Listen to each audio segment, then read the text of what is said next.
पर एक लड़का चढ़ा हुआ है झंडा लेकर भगवा। यह तस्वीर दरअसल बिहार की है और दिग्विजय सिंह ने मध्य प्रदेश की बता के इसे ट्वीट किया। इस मामले में उनके खिलाफ यह एफआईआर हुई है, गिरफ्तारी हो सकती है, लेकिन डर के मारे दिग्विजय ने ट्वीट डिलीट कर दिया। आइए अब आपको सुनवाता हूं दिग्विजय सिंह क्या कह रहे हैं और मध्य प्रदेश के गृह मंत्री नरोत्तम मिश्र क्या कह रहे हैं, सुनिए। एसपी को गोली लगी, टीआई का सर फट गया, छोटे छोटे बच्चों को तलवारों से वार किए गए, आईसीयू में भर्ती हुए, एक शब्द भी इन नेताओं का। तो आप नरोत्तम मिश्र को सुन रहे थे, वो क्या कह रहे थे, लेकिन आइए अब मैं आपको बताता हूं यही हाल राजस्थान का भी है। राजस्थान कांग्रेस राज में क्या हुआ यह आपको बताने जा रहा हूं। केवल मध्य प्रदेश के खरगोन से हिंदुओं का पलायन नहीं हो रहा, बल्कि राजस्थान के करौली में भी ऐसी खबरें आ रही हैं। खबर है कि यहां हिंसक झड़प के बाद हिंदू समुदाय के लोग अपना घर छोड़ने को मजबूर हैं, खासकर मुस्लिम बहुल इलाकों से। हिंदू परिवार पलायन कर रहे हैं, घर और दुकान बेचकर लोग जा रहे हैं। 2 घरों पर वर्ग विशेष के लोगों ने कब्जा कर लिया, कई दुकानों पर भी वर्ग विशेष के लोगों का कब्जा है। लोगों ने अपने घरों के बाहर संपत्ति बिकाऊ का बोर्ड लगा दिया है। यहां भी दरअसल राजस्थान के करौली में 2 अप्रैल को हिंदू समुदाय के लोगों ने एक बाइक रैली का आयोजन किया, लेकिन बाइक रैली के दौरान पथराव हो गया और माहौल तनावपूर्ण हो गया, जिसका नतीजा यह रहा कि अब राजस्थान में सियासत भी गर्मा गई। आज बीजेपी ने इसे बड़ा मुद्दा बना दिया। बीजेपी युवा मोर्चा के अध्यक्ष तेजस्वी सूर्या की अगुवाई में सैकड़ों लोगों ने प्रदर्शन किया और जयपुर से करौली के लिए कूच किया। दरअसल बीजेपी का गुस्सा इस बात से भी है कि करौली हिंसा के बाद सरकार ने एक आदेश जारी किया जो किसी फतवे से कम नहीं और जिसका मकसद हिंदुओं के धार्मिक जलसे पर बंदिश लगाना है। सरकार के आदेश के मुताबिक क्या आदेश दिया गया है? राजस्थान सरकार के नोटिफिकेशन में लोग घरों पर धार्मिक झंडे नहीं लगा सकते, छतों से शोभा यात्रा के दर्शन नहीं कर सकते, रैली जुलूस और डीजे पर सख्ती रहेगी। डीजे पर क्या बजाना है यह बताना होगा, शोभा यात्रा की हर जानकारी देनी होगी। यह है राजस्थान सरकार का तालिबानी फरमान। बहरहाल आगे बढ़ते हैं और अब बात करते हैं लाउड स्पीकर पर अल्टीमेटम की। महाराष्ट्र में अलग ही जंग चल रही। राज ठाकरे ने अल्टीमेटम दिया है, 3 मई तक अल्टीमेटम है कि महाराष्ट्र में जितनी मस्जिदें हैं उससे लाउड स्पीकर हटा दिया जाए। राज ठाकरे क्यों कह रहे हैं, क्या कह रहे हैं, आपको बताते हैं और इस पर कैसे सियासत गर्म हो रही है। महाराष्ट्र में बीएमसी चुनाव से पहले सियासत तेज हो गई। राज ठाकरे ने बीएमसी चुनाव के लिए अपनी पूरी ताकत झोंक दी है। मुंबई में एक बार फिर लाउड स्पीकर से अजान का मामला तूल पकड़ने लगा। राज ठाकरे ने सीधे सीधे अल्टीमेटम तक दे दिया। हाल ही में ठाणे की रैली में राज ठाकरे ने तलवार लहराई थी, जिसके बाद राज ठाकरे पर आर्म्स एक्ट के तहत मामला भी दर्ज किया गया। लेकिन असली विवाद राज ठाकरे के अल्टीमेटम को लेकर। दरअसल मस्जिद में लाउड स्पीकर से अजान को लेकर विवाद बहुत पुराना है। महाराष्ट्र के साथ ही देश ही नहीं दुनिया भर में वक्त वक्त पर यह मुद्दा पहले भी उठ चुका है, लेकिन इस बार राज ठाकरे ने 3 मई की डेडलाइन तय कर दी है। आखिर राज ठाकरे की डेडलाइन का मतलब क्या है? 3 मई तक अगर मस्जिदों से लाउड स्पीकर नहीं हटे तो क्या होगा, और इस वक्त अचानक लाउड स्पीकर से अजान का मुद्दा उठाने का क्या मतलब है? दरअसल राज ठाकरे ने महाराष्ट्र सरकार को साफ साफ कह दिया है कि 3 मई के बाद वो क्या करने वाले। आपको बताते हैं राज ठाकरे का यह अल्टीमेटम है क्या। बीएमसी चुनाव से पहले राज ठाकरे का यह अल्टीमेटम है, 3 मई तक लाउड स्पीकर हटाने को कहा है। ईद तक मस्जिदों से लाउड स्पीकर हटाए जाएं। महाराष्ट्र केंद्र सरकार से यह अनुरोध किया है, लाउड स्पीकर नहीं हटा तो अंजाम भुगतने होंगे। मस्जिदों के सामने हनुमान चालीसा का पाठ करेंगे। धार्मिक नहीं सामाजिक मुद्दा है, राज ठाकरे का कहना है। लाउड स्पीकर से सभी को परेशानी होती है, अपने मुद्दे से पीछे हटेंगे नहीं। उन्होंने कहा देश में समान नागरिक संहिता की मांग की, जनसंख्या नियंत्रण पर कानून लाने की भी मांग की। और राज ठाकरे की पार्टी ने इसका ट्रेलर भी दिखाया था जब एमएनएस कार्यकर्ताओं ने शिवसेना भवन के बाहर हनुमान चालीसा का पाठ शुरू कर दिया था। हालांकि कुछ देर में ही पुलिस मौके पर पहुंच गई थी और इसे रोक दिया था। आपको दिखाते हैं कि आखिर राज ठाकरे ने क्या कहा। बरं मी चुकीचं काय बोललो? या मशिदींवरच्या भोंग्यांचा अख्ख्या देशाला त्रास होतोय, ह्याच्यामध्ये धार्मिक विषय कुठे आहे? तुम्हाला जो काय नमाज पडायचा आहे, तुम्हाला जी काय अजान द्यायची घरामध्ये द्या। शहरांचे रस्ते कशाला अडवताय? शहरांचे फुटपाथ कशाला अडवताय? प्रार्थना तुमची आहे, आम्हाला काय ऐकवताय?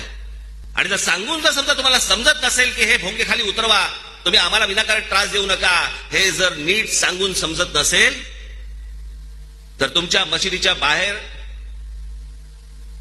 आम्ही हनुमान चालीसा लावणार म्हणजे लावणार।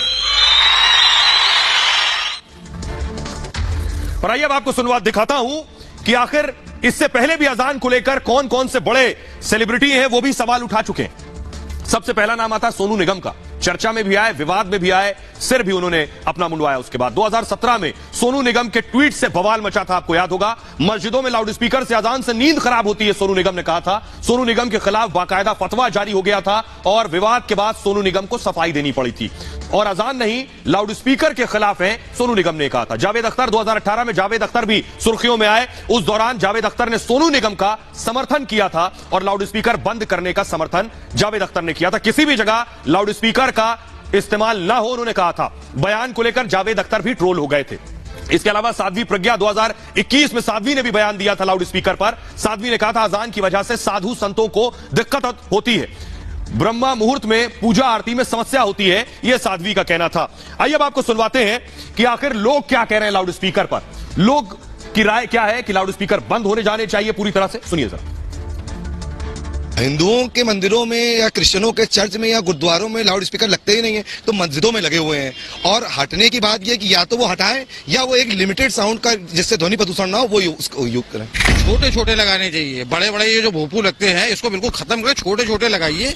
ऐसे ना लगाइए कि जो हार्ट का पेशेंट हो उसके जो है हार्ट बीट्स जो है चाहे वो किसी भी जगह हो वो उसमें धमक ना पैदा हो, छोटे छोटे लगाइए। लाउड स्पीकर तो मजहबों के हिसाब से नहीं होना चाहिए, लेकिन लाउड स्पीकर बजना नहीं चाहिए ज्यादा तेज, क्योंकि सुबह 4 बजे बजने लगता है, कोई पढ़ रहा है कोई कुछ कर रहा है तो आदमी उसी में वो हो जाता है। इसलिए लाउड स्पीकर नॉर्मली बजाएं या हटा दें, उसको ज्यादा अच्छा है। भाई मंदिरों में तो आप खुद देखते हो बजता ही नहीं है, उनके पास समय नहीं इतना कि मंदिरों में बैठ के पूजा करें या समय करें।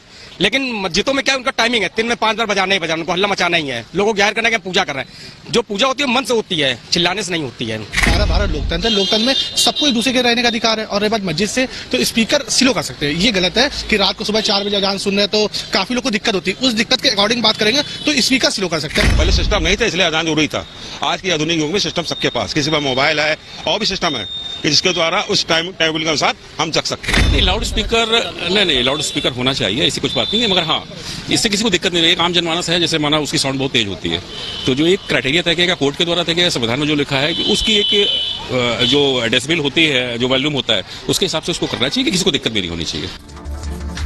यहां बहुत से लोगों को इस पर एतराज हो सकता है, लेकिन आइए अब आपको बताते हैं दुनिया के देशों में लाउड स्पीकर को लेकर क्या नियम कायदे कानून है। ये लोग वहां जाते हैं तो उनके नियमों को मानते हैं। आपको बताते हैं दुनिया के देशों में लाउड स्पीकर से लेकर अजान पर क्या हालात है। क्या यहां भी अजान को लेकर विवाद हुआ है?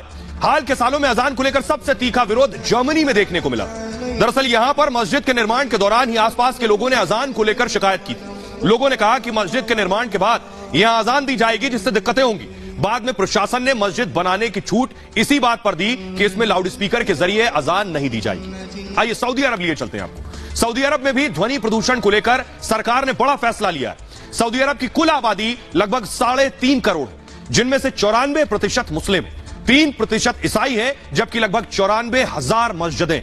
महत्वपूर्ण बात यह है कि सऊदी अरब एक इस्लामिक देश है और आपको बताते हैं कि दुनिया भर में लाउडस्पीकर से अजान को लेकर क्या नियम है और क्या कायदे कानून है। सऊदी अरब से ही शुरुआत करते हैं। सऊदी अरब में लाउडस्पीकर की आवाज कम रखने का आदेश दिया गया है। एक इस्लामिक कंट्री में रमजान का महीना शुरू होने से पहले यह बड़ा फैसला लिया गया। यूएई लिए चलते हैं। दुबई में मस्जिदों में लाउडस्पीकर का प्रयोग खास मौकों पर होता है, या तो जुमे की नमाज में या किसी और त्योहार के मौके पर। इंडोनेशिया चलिए, 2015 में इंडोनेशिया में सर्कुलर जारी हुआ, मस्जिदों में लाउडस्पीकर की आवाज कम रखने का आदेश।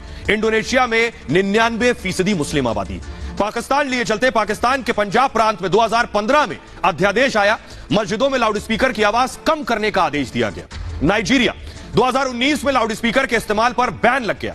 तो दुनिया में सबसे ज्यादा मुस्लिमों की जनसंख्या वाले इंडोनेशिया में एक महिला ने अजान के दौरान लाउडस्पीकर के इस्तेमाल पर शिकायत की थी।